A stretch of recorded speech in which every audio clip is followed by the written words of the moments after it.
1896. Silver Junction, Louisiana.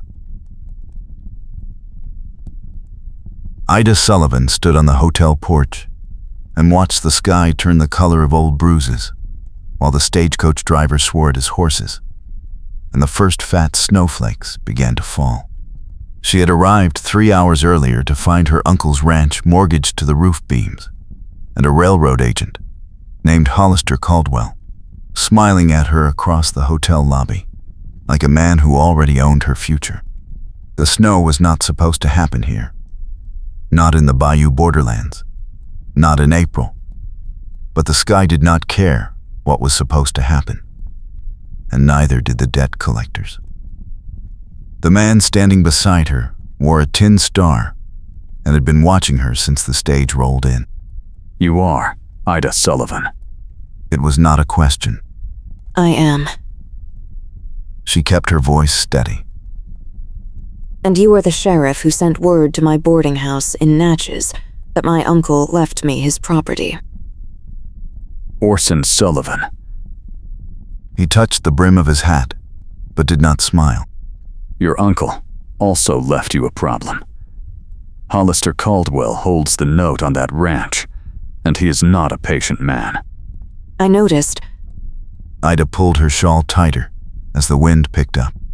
He offered to buy the deed for 1/5 of what the land is worth before I even unpacked my trunk. That is his way. He has been buying up homesteads all along the bayou for the railroad. Orson looked past her toward the hotel door. But you are not his usual target. He does not usually move this fast, unless someone is pressuring him. Meaning? What? Meaning, he is nervous. Orson stepped closer and lowered his voice. There is a man I have been tracking for 6 months. He killed a deputy in Shreveport and robbed a land office in Baton Rouge. I lost his trail 2 weeks ago near here. Then your uncle died, and Caldwell started pushing. Ida felt the cold seep through her bones. You think they are connected?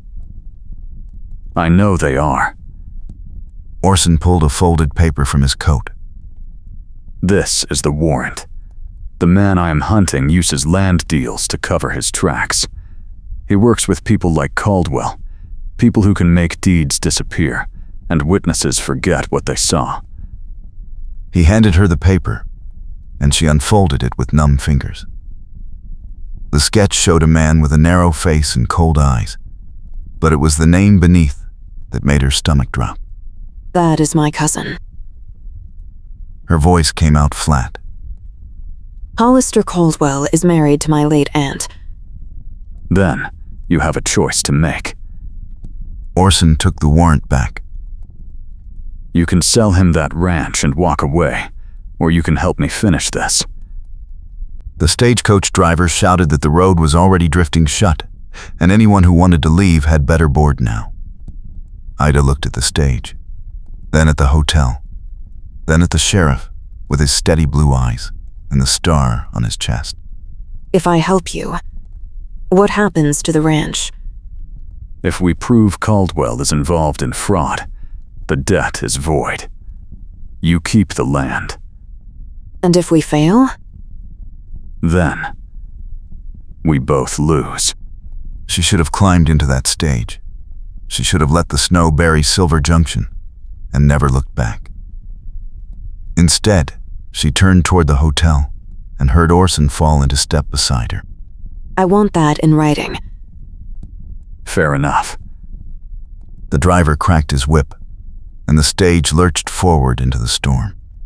The hotel lobby smelled like wet wool and wood smoke.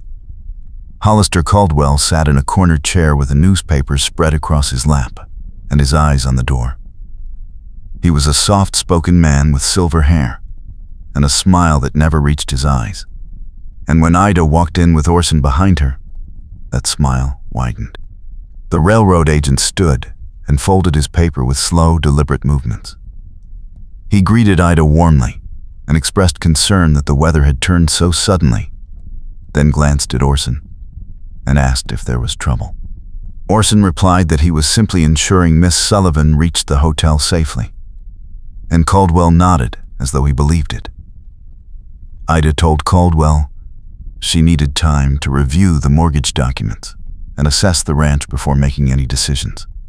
Caldwell replied that time was a luxury she did not have, as the judge's circuit would end within the week, and any legal challenges would need to be filed before then. He suggested she visit the property in the morning if the snow allowed, and he would be happy to accompany her to answer any questions. Ida thanked him and said she would consider it, then excused herself to her room. Orson waited until she was halfway up the stairs before he stepped closer to Caldwell and asked in a low voice whether he had seen any strangers passing through town recently. Caldwell replied that Silver Junction saw strangers every day, as it was a stagecoach stop, and unless the sheriff had a specific description, he could not be of help. Orson said nothing more, but his eyes lingered on the older man before he turned and walked out into the snow. Ida locked her door and sat on the narrow bed, with her hands shaking. The locket her uncle had left her lay on the nightstand, a tarnished silver oval she had not yet opened. She picked it up now and pressed the catch. Inside was a photograph, faded and cracked, showing two men standing side by side in front of a surveyor's tent. One was her uncle. The other was the man from the warrant, her cousin, though he looked younger in the picture and his eyes had not yet turned cold. On the back of the photograph, someone had written a date and a location, but the ink was smudged and she could only make out the year, 1889. A knock came at the door. Ida closed the locket quickly and asked who it was. Orson. She hesitated, then unlocked the door and opened it a few inches. He stood in the dim hallway with his hat in his hands and snow melting on his shoulders. I need to see that locket. How did you know I had it? Your uncle wore it every day for years. Half the town saw it. When he died, it disappeared. Orson met her eyes. If it is what I think it is evidence. Ida opened the door wider and let him in, then handed him the locket without a word. He studied the photograph for a long moment, his jaw tightening. This is from the Baton Rouge Land Office. Your cousin was working as a surveyor's assistant back then. This photograph should not exist because the office claimed all records were destroyed in the robbery. Meaning, my uncle knew. Meaning, your uncle was involved. Orson closed the locket and set it on the nightstand. I am sorry. Do not be. Ida sat down on the bed again. He left me the ranch knowing I would find this. He wanted me to finish what he could not. Or he wanted to protect you by giving you leverage. Orson crouched in front of her, so they were eye to eye. If Caldwell knows you have that locket, he will do whatever it takes to get it back. We need to move carefully. Then, we move now. Ida stood and reached for her shawl. If the snow is as bad as the driver said, we have maybe 12 hours before the road is impassable. If Caldwell is going to make a move, it will be tonight. Agreed. Orson stood and settled his hat back on his head. But we are not going to the ranch.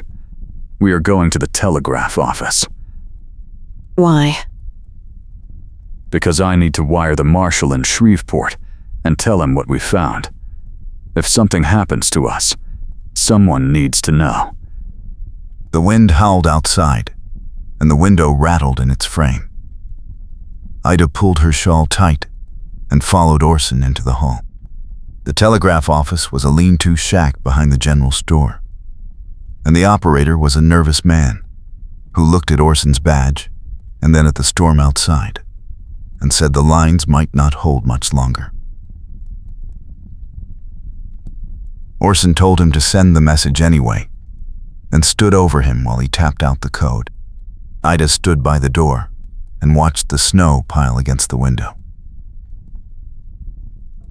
The operator finished and handed Orson a receipt, then said the return line was already crackling with interference, and if they needed a reply, they might not get one until morning. Orson thanked him and turned to leave, but Ida caught his arm. Someone is outside. Orson went still. He moved to the window and peered through the frost-covered glass, then swore under his breath. 2 men. They are watching the hotel. Caldwell's men? Most likely. He checked his revolver and glanced at the operator. Is there a back way out of here? The operator pointed to a narrow door half hidden behind a stack of crates. It led to an alley that ran behind the store and came out near the livery stable. Orson told Ida to stay close and keep her head down, then pushed the door open and stepped into the storm. The cold hit like a fist. Snow swirled in blinding gusts, and the wind tore at their clothes. Ida followed Orson into the alley, her boots sinking into drifts that were already knee-deep. Behind them, voices shouted. Orson pulled her faster, his grip on her hand firm and steady. They reached the livery stable and ducked inside, slamming the door behind them. The horses stamped and whickered in their stalls. Orson pressed a finger to his lips and moved to the wall, peering through a gap in the boards. 2 men stood in the alley, their faces obscured by scarves and hats, their rifles held ready. One of them gestured toward the stable, and the other nodded. They know. We are here. Orson turned to Ida. Can you ride? Yes. Good. He moved to the nearest stall and began saddling a horse with quick, efficient movements. We are going to your uncle's ranch. If Caldwell wants that locket, he will follow us there. That is insane. That is the plan. Orson finished with the saddle and moved to the next stall. Out here, we are trapped. At the ranch, we have cover and supplies, and if I am right, we will find proof of what your cousin has been doing. The stable door rattled. Someone was testing the latch. Orson handed Ida the reins of the first horse and swung onto the second, then rode to the back of the stable where a wide loading door faced the open fields. He dismounted and threw the bolt, then shoved the door open. Snow poured in. Ride hard, and do not look back. I will be right behind you. Ida kicked her horse forward and burst into the storm. The ranch was 5 miles west of town, and the snow turned the world into a featureless white void. Ida bent low over her horse's neck and let the animal find its own way, trusting its instincts more than her own failing vision. Behind her, Orson's horse pounded through the drifts, and farther back, other riders followed. She did not know how many. She did not look. The ranch appeared suddenly, a low, dark shape against the snow. Ida rode straight for the barn and dismounted in a stumbling run, dragging her horse inside. Orson was right behind her. He slammed the barn door shut and dropped a heavy timber across the brackets, then turned to her with snow crusted in his hair and ice in his beard. Are you hurt? No. She was shaking so hard she could barely stand. How many are following us? At least 4. Maybe more. Orson moved to the barn wall and looked out through a knothole. They will be here in minutes. We need to get to the house. They ran across the yard, their boots breaking through the crust of snow. The house was dark and cold, but Orson found a lamp and lit it while Ida barred the door. The house was small and drafty, one main room with a fireplace, and a narrow bedroom off to the side. Orson checked the windows and found them all intact, but fragile. This is not much of a fort. It is all we have. Ida moved to the fireplace and knelt to build a fire, her hands steadier now that she had something to do. My uncle kept a rifle in the bedroom. I will get it. Good. Orson stayed at the window. If they try to rush us, aim for the legs. I want them alive if possible. And if it is not possible? Then, we do what we have to. Outside, the riders circled the house. Ida returned with the rifle and took up a position at the far window.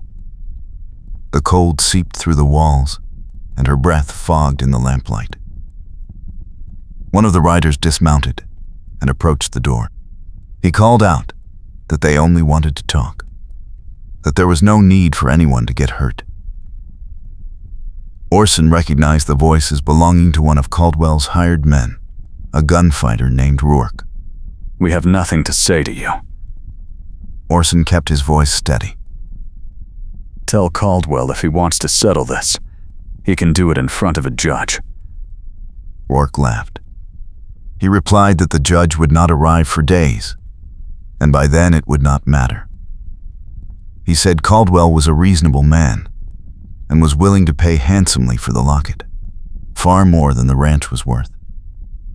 All they had to do was hand it over and ride away. Ida looked at Orson. He knows. Of course he knows. Orson turned back to the window. The answer is no. Rourke stopped laughing. He said that was unfortunate and stepped back toward his horse.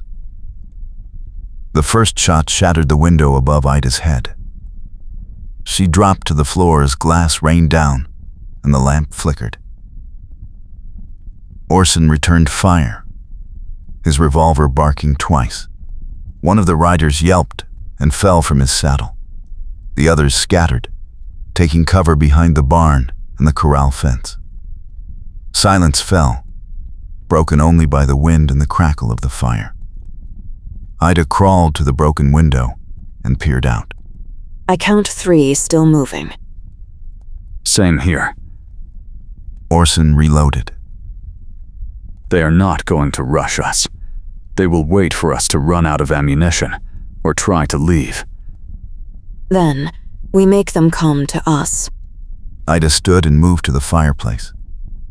She pulled a burning branch from the fire and carried it to the window, then threw it out into the yard. It landed in the snow and hissed out immediately. Orson stared at her. What are you doing? The barn. Ida grabbed another branch. If we set it on fire, they will have to move. That is a terrible idea. Do you have a better one? He did not. Together they gathered more burning wood and hurled it toward the barn. Most of it died in the snow, but one branch landed on the dry hay stacked against the wall. The hay caught, and within moments flames were licking up the side of the barn. The riders shouted in alarm and broke cover, running toward the fire. Orson kicked the door open and stepped out with his revolver raised. Drop your weapons. 2 of the men obeyed immediately, their hands going up. The third, Rourke, spun toward Orson with his rifle coming up. Ida fired from the window, and the bullet clipped Rourke's shoulder. He dropped the rifle and fell to his knees, clutching his arm. Orson kept his gun trained on the men, while Ida came out to help. She gathered their weapons and tossed them into the snow, then stood beside Orson with the rifle braced against her shoulder. Where is Caldwell? Rourke spat blood into the snow and glared at him. I asked you a question. One of the other men, a younger gunfighter with a thin mustache, broke first. He said Caldwell was still in town, waiting at the hotel. He had sent them ahead to retrieve the locket and deal with the sheriff if necessary. Orson asked if Caldwell was working alone or if someone else was involved. The young gunfighter hesitated, then said there was another man, someone who had been staying at the ranch before Ida arrived. He did not know the man's name, but he had seen him once, tall and narrow-faced with cold eyes. Ida felt her stomach turn. My cousin. He was here. Orson looked at her. Did your uncle keep any records? Papers? Ledgers? Anything that might show what they were planning? I do not know. I have not had time to search the house. Then, we search now. He gestured to the three men. You three are going to sit right here in the snow, while we do. If any of you move, she will shoot you. Ida nodded and kept the rifle steady. The men sat, and Orson went back into the house. Ida followed him after a moment, leaving the door open so she could watch the prisoners. Inside, Orson was already tearing through the drawers of a small desk near the fireplace. He found a stack of surveyor's maps and a ledger filled with columns of numbers. Ida leaned over his shoulder and scanned the pages. These are land parcels. She pointed to a series of entries near the bottom. This one is marked as condemned by the railroad, but the date is wrong. The railroad did not reach this area until 2 years later. Fraud. Orson flipped through more pages. They were buying properties, marking them as condemned, and reselling them to the railroad at inflated prices. Your uncle must have figured it out. And my cousin killed him for it. Maybe. Or maybe your uncle tried to stop him, and it went wrong. Orson closed the ledger and stood. Either way, this is enough to bring Caldwell down. We take this to the marshal, and he will issue warrants for everyone involved. If we live long enough to reach the marshal, We will. Orson tucked the ledger under his arm and turned toward the door. Outside, one of the prisoners was shouting. Ida raised the rifle and stepped onto the porch. The three men were still sitting in the snow, but now a fourth figure stood behind them. Hollister Caldwell held a revolver aimed at the back of Rourke's head. Caldwell smiled. He greeted Ida politely and complimented her on her resourcefulness, then asked if she would be willing to discuss terms. Ida kept the rifle trained on him. there are no terms. Caldwell sighed. He said that was disappointing, and that he had hoped to settle this matter without further bloodshed. He explained that the locket and the ledger were the only evidence linking him to any wrongdoing, and if those items disappeared, so would any charges. He offered to pay her $20,000 and clear the ranch deed in exchange for both. Orson stepped forward. She is not selling. Caldwell shifted his aim to Orson. He said the sheriff was in no position to negotiate, and that if he valued his life, he would put down his weapon and step aside. Orson did not move. You are not walking away from this. Caldwell's smile faded. He said, "That was unfortunate," and cocked the revolver. A shot rang out. Caldwell staggered and dropped his gun, clutching his side. Rourke scrambled to his feet and tackled him into the snow. Ida turned and saw a rider approaching from the direction of town, his rifle still raised. The rider was an older man with a marshal's badge pinned to his coat. He dismounted and walked toward them, his boots crunching through the snow. The marshal introduced himself as Clayton Hayes and explained that he had been trailing Caldwell for 3 weeks on suspicion of fraud and conspiracy.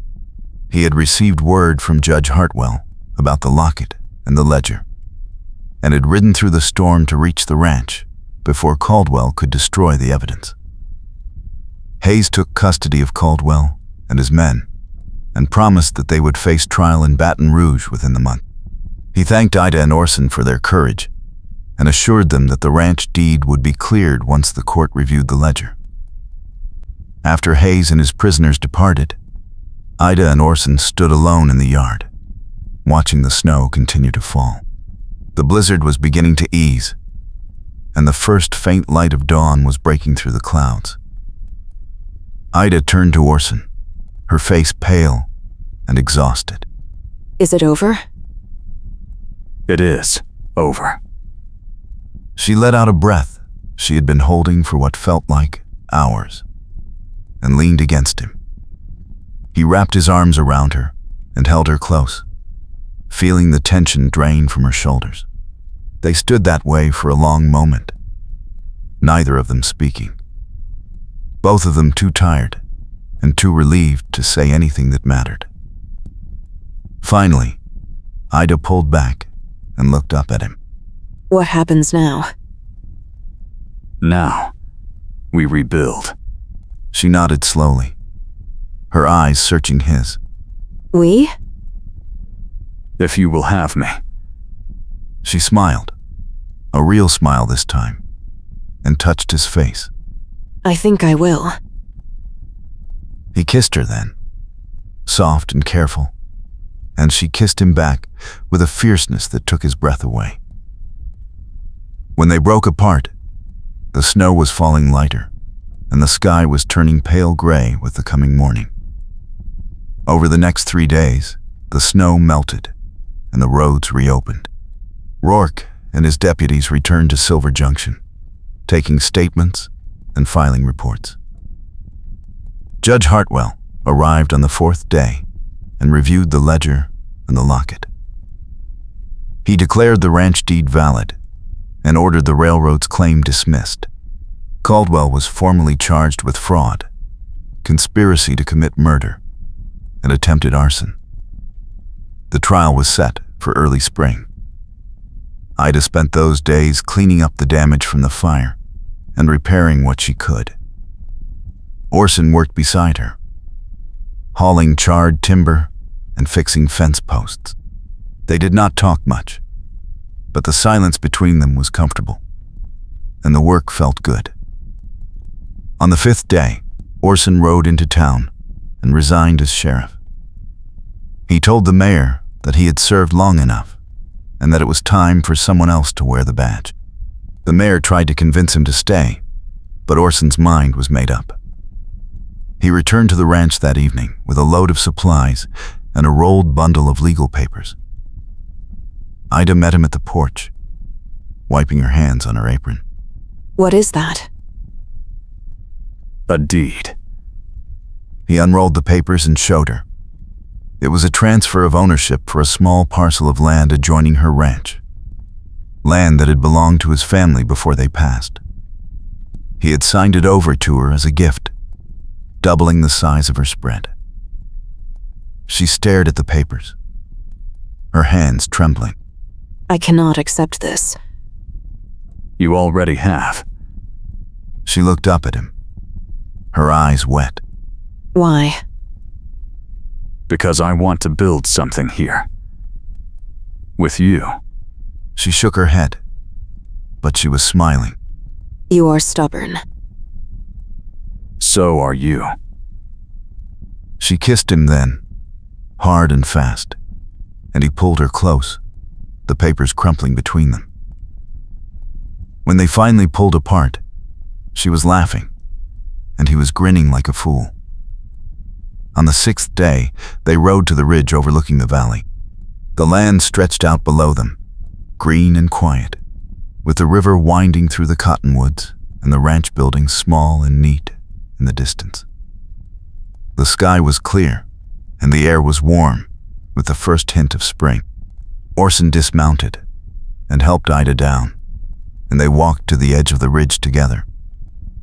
He pulled the deed from his coat and laid it flat on a flat rock. Ida pulled a pen and ink from her saddlebag, and they signed their names side by side, their hands steady. When it was done, Orson folded the deed and tucked it back into his coat. He turned to Ida and took her hand. This is ours, now. Ours. She said the word like a promise, and he kissed her, slow and deep, with the sun warm on their backs and the wind whispering through the grass. When they rode back down to the ranch that evening, the sun was setting, and the sky was painted gold and pink. Ida leaned against Orson as they rode, her head resting on his shoulder, and he wrapped his arm around her waist, holding her close. They did not speak. There was nothing left to say. The ranch was theirs. The threat was gone, and the future stretched out before them like the valley below the ridge, wide and open and full of promise. They reached the ranch as the last light faded, and Orson helped Ida down from the saddle. She turned to him, her face glowing in the twilight, and he kissed her one more time, soft and slow. I love you. I love you too. And they walked into the house together, side by side, ready for whatever came next. She inherited a failing ranch and a locket that turned a killer desperate. Silver Junction, 1896. Ida Sullivan inherits a ranch drowning in debt and a locket with a photograph that shouldn't exist. When the sheriff arrives chasing a ruthless widow manipulator, a late blizzard traps them together, and the truth has nowhere to hide. Danger, betrayal, and a love forged in fire. Subscribe for more Wild West romance stories. Wild West romance, historical romance, cowboy love story, 1890s western, ranch inheritance, blizzard trapped, locket mystery, sheriff hero, strong heroine, villain showdown, Louisiana Bayou, Silver Junction, romantic suspense, happy ending, Western frontier, colorized late 1800s American West photograph. Natural light, gentle contrast, slightly soft focus, subtle film grain, faint dust/scratches, slight vignetting, no text, no watermark. Woman in her late 20s with long chestnut hair pulled back in a practical bun, intelligent hazel eyes, slender build, wearing a deep burgundy wool dress with a dark shawl, dirt smudges on her cheek, holding a small silver locket open in her trembling hands with an expression of shock and fear. Sheriff in his early 30s with sandy blonde hair, piercing blue eyes, strong jawline, wearing a brown duster over a tan shirt and dark vest with a badge pinned to his chest. Standing protectively behind her, with one hand on her shoulder and the other resting on his holster, both facing the camera with intense expressions during a blizzard. Ranch house porch at night, visible in the midground, with lamplight glowing in the windows. Snowdrifts piling against the railing and steps. Distant corral and barn barely visible through heavy blowing snow in the background. Cold, blue-white storm light mixing with warm amber lamplight from the house. Icy whip and lifting strands of the woman's hair. Photorealistic cinematic style. Shot on cinema camera. Natural golden hour lighting. Shallow depth of field with soft bokeh background. Warm beige and amber color grading. Looks like a film still from a premium Western romance movie. Authentic 1800s period photography aesthetic. Professional portrait photog. Rafi Quay. The marshal introduced himself as Samuel Grant. He said he had been tracking Caldwell for 6 months across 3 territories and had finally received word that the widow manipulator was heading to Silver Junction. He apologized for arriving late and said the storm had delayed him by 2 days. Orson shook his hand and thanked him. The marshal looked at Caldwell, who was groaning in the snow with Rourke holding him down, and then at the 3 hired guns kneeling with their hands raised. He said he would take them all into custody and transport them to Shreveport for trial once the roads cleared. Ida lowered her rifle and stepped down from the porch. She walked over to the marshal and handed him the locket and the ledger. She explained what she had found and how Caldwell had tried to take the ranch by fraud and force. The marshal examined the documents and nodded. He said this was more than enough to convict Caldwell of conspiracy, fraud, attempted murder, and corruption. He praised Ida for her courage and told her she had done the law a great service. Ida felt the tension drain from her body. She looked at Orson, who was watching her with a soft smile, and she smiled back.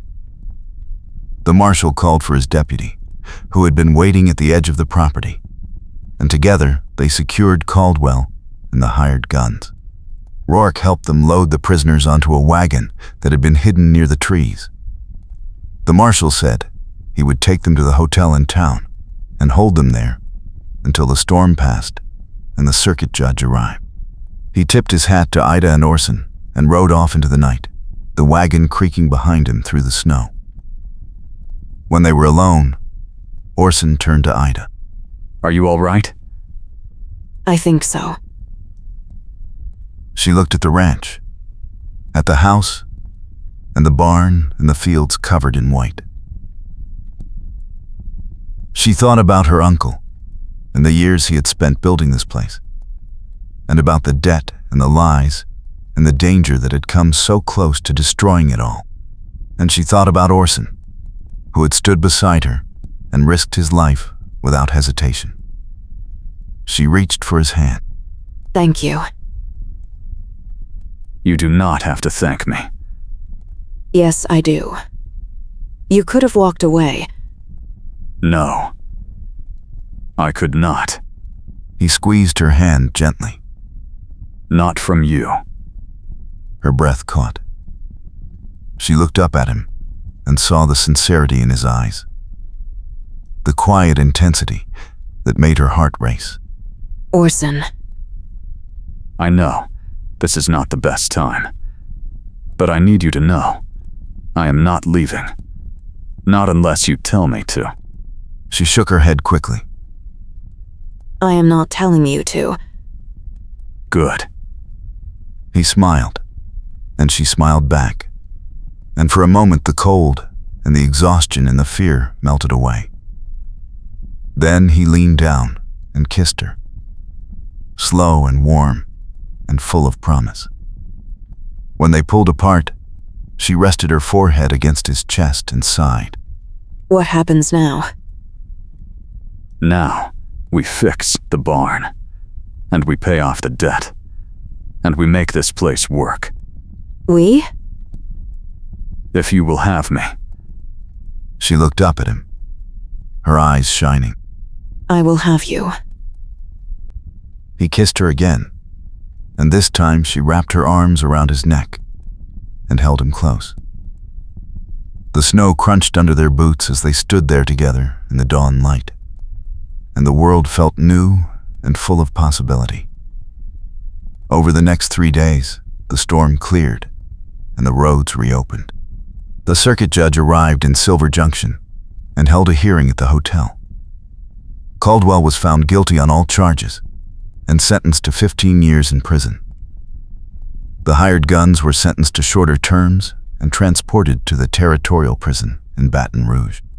Rourke testified against Caldwell in exchange for a reduced sentence and was released after serving 30 days in the town jail. The marshal thanked Ida and Orson personally and told them their testimony had been crucial. He said the case would set a precedent for fighting corruption in land deals across the territory. Ida filed the corrected deed with the county clerk, and the ranch was officially hers, free and clear. The bank agreed to restructure the remaining debt at a lower interest rate, and with the reward money from the marshal, and the sale of some of Caldwell's seized assets, Ida was able to pay off half of what she owed. She hired 2 ranch hands to help rebuild the barn and repair the fences. And within a week, the place was starting to look like a working ranch again. Orson stayed. He helped with the repairs during the day and slept in the guest room at night. Though more than once, Ida found him sitting on the porch in the early morning, watching the sunrise over the fields. She would bring him coffee and sit beside him, and they would talk about the future, about the ranch and the town and the life they wanted to build together. One evening, as the sun dipped low and painted the sky in shades of gold and orange, Orson took her hand and led her up to the ridge that overlooked the ranch. They stood there side by side, the wind tugging at her shawl and his coat, and he pointed out the new fence line and the cleared pasture and the spot where they would plant the spring crops. She leaned against him and smiled. It looks different now. Better? Sheen Warner Fletter. One size. I were kless down. We jord dus, at few year in the strand. I were doved, the lust lot spok. But stus. Do name, I teaching then ties. Our fire. I called it tire, but my finely was petty for a Christ and chesting, but I sidely us. Much better. He turned to her and pulled a folded paper from his coat pocket. I have something for you. She unfolded it and saw that it was the deed to the ranch, freshly signed and notarized. Her name was listed as the sole owner, but there was a second line added at the bottom, blank and waiting. What is this? I want you to add my name, if you are willing. Her heart skipped. You want to be co-owner? I want to be your partner. In everything. She looked up at him, her eyes wide and shining. Are you asking me to marry you? Yes. He said it simply, without hesitation, and she felt tears prick her eyes. Then yes. He pulled her into his arms and kissed her deeply, and she kissed him back with everything she had. When they finally pulled apart, he took a pen from his pocket and handed it to her. She signed her name on the deed, and then he signed his beside it, and they stood there together on the ridge, holding the paper between them as the sun set over their land. I love you. Orson Sullivan. I love you. Ida Sullivan. And they kissed again as the stars began to appear overhead. 2 people who had fought through fire and snow and danger to claim the life they deserved. Together, on the ridge overlooking their land, with the deed signed and their future secure, they knew they had found something worth fighting for, and they would fight for it, side by side, for the rest of their lives. The next morning dawned clear and cold, the blizzard finally spent. Ida woke in Orson's arms, the warmth of his body chasing away the lingering chill. They dressed quickly and walked out to survey the damage. The barn was a total loss, but the house and corral had survived. The cattle had weathered the storm in the shelter of the trees, and most of them were accounted for. Rourke and his deputies had left at first light, escorting Caldwell and his hired guns back to town for trial. The marshal had stayed behind to help with the cleanup and to take formal statements. The marshal was a tall man with gray hair and a weathered face. He introduced himself as Marshal Caleb Thornton and explained that he had been tracking Caldwell for months on suspicion of fraud and extortion. The locket and the ledger were exactly the evidence he needed to build a case. Ida handed both items over without hesitation. Thornton thanked her and assured her that Caldwell would face justice. He also told her that the railroad's claim on the ranch was fraudulent and would be dismissed. The debt her uncle had signed for was based on forged documents, and once the truth came out, the lien would be lifted. Ida felt a weight lift from her shoulders. So the ranch is really mine? Thornton nodded. He said the deed was clear and that she had full legal ownership. Orson put his arm around her and pulled her close. Congratulations. We did it. You did it. I just helped. You did more than help. She kissed him on the cheek, and he grinned. Thornton cleared his throat and said he would be heading back to town within the hour. He shook their hands and wished them well, then mounted his horse and rode off through the snow. Ida and Orson stood in the yard, watching him go. The morning sun was climbing higher, turning the snow to gold. What happens now? We rebuild.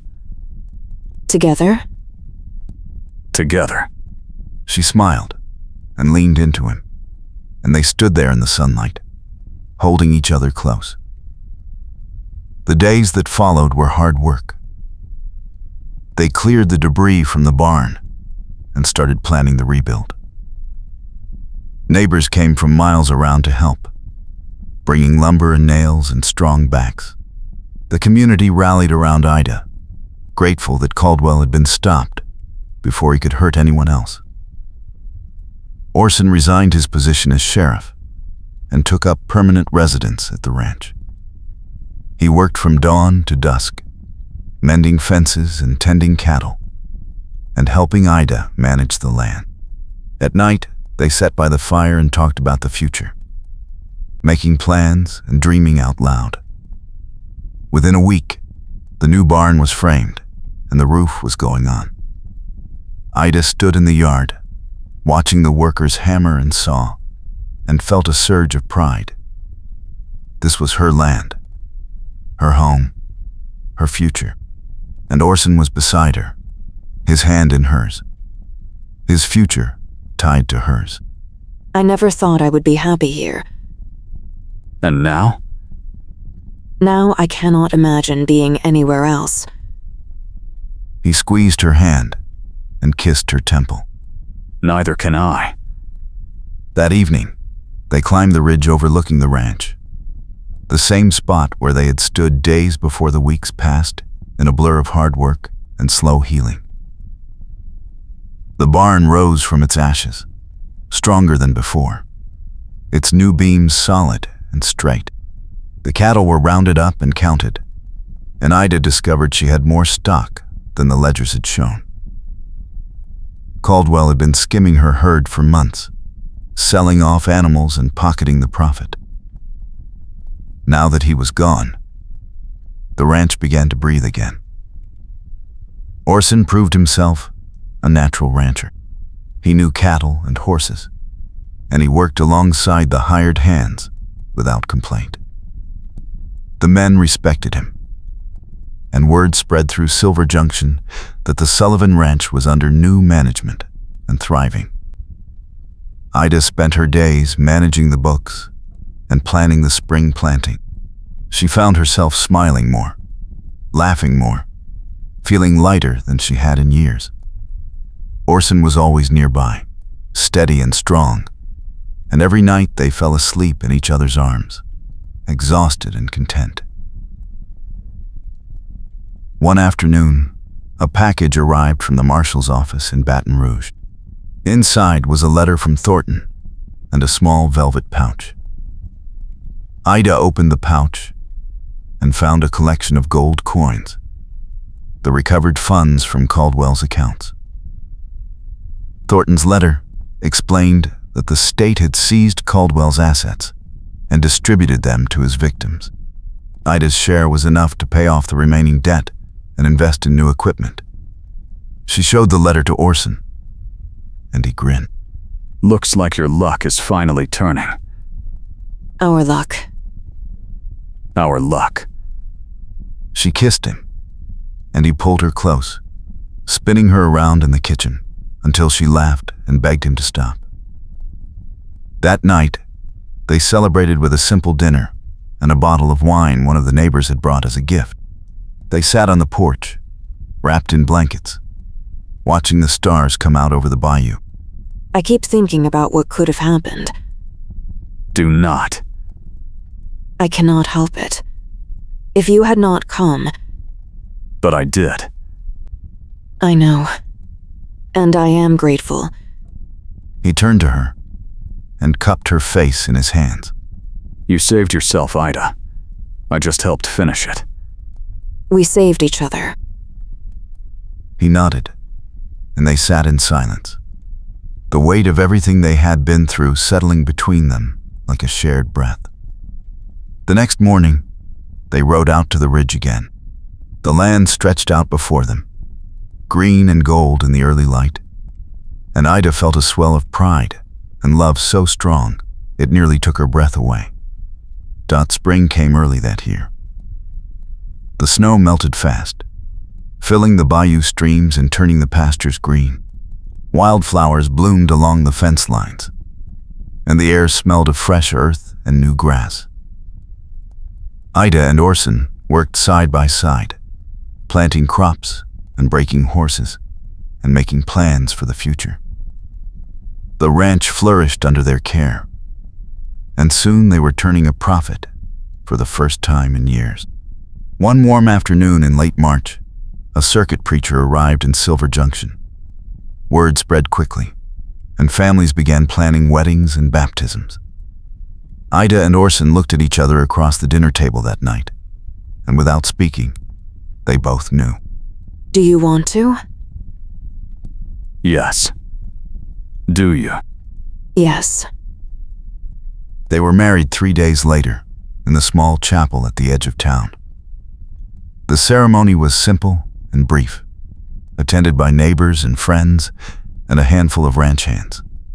Ida wore a pale blue dress she had sewn herself, and Orson wore his best suit with his badge polished and pinned to his chest. When the preacher pronounced them husband and wife, Orson kissed her softly, and the room erupted in applause. They rode back to the ranch together, hand in hand, the spring sun warm on their faces. That night, they stood on the porch and looked out over the land that was now truly theirs, together. I never thought I would have this. Neither did I. I am glad we found each other. So am I. She leaned into him, and he wrapped his arms around her, holding her close as the sun dipped below the horizon. The sky turned pink and gold, and the first stars began to appear. Somewhere in the distance, a coyote called, and the cattle lowed softly in the pasture. It was peaceful. It was home, and it was theirs. What do you think comes next? Whatever we want. I like the sound of that. He kissed the top of her head, and they stood there in the gathering dusk. Two people who had fought through fire and snow and betrayal to claim the life they deserved. Together, on the land they loved, with the future wide open before them, they knew they had found something worth holding on to, and they would hold on to it, side by side, for the rest of their lives. Orson tightened his arms around her and kissed her hair, breathing in the scent of soap and sunshine. I promise you, Ida, every day from now on will be better than the last. I believe you. She turned in his arms and looked up at him, her eyes shining in the fading light. Thank you for finding me. For staying. For loving me. Thank you for letting me. They kissed, slow and deep, as the last light faded from the sky and the stars came out in full. The ranch settled into quiet around them, the sounds of evening filling the air. Somewhere a horse nickered softly. The wind rustled through the new leaves on the trees, and Ida and Orson Sullivan stood together on their porch, husband and wife, partners in every sense of the word, ready to face whatever the future held. They had their land. They had each other. And that was more than enough.